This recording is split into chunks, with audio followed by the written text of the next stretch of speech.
Huwag po kayo mag-alala. Hindi po magsasarado ang Nona's Favorites at wala pong mawawalan ng trabaho. Babangon po tayo ulit.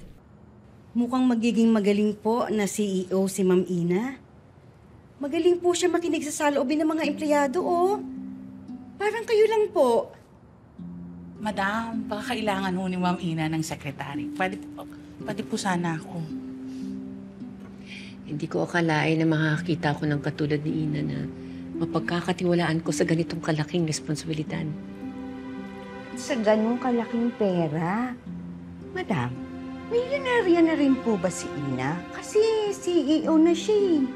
Twinkle, maritas ka talaga, no?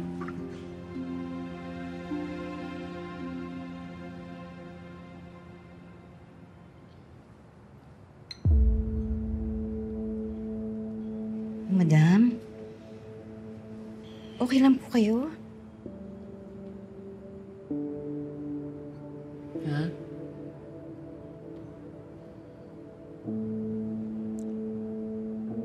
Ano ba nangyayari? Ba't ako nandito?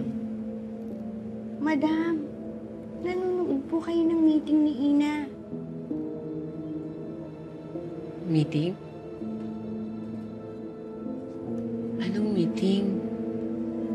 Madam, yung pong pinapanood nating video ni Ma'am Ina, yung kausap niya po yung mga empleyado. Madam, okay lang po ba kayo?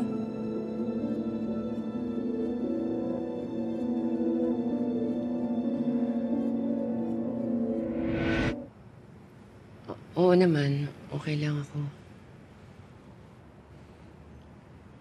Pwedeng iwanan niyo lang muna ako sandali.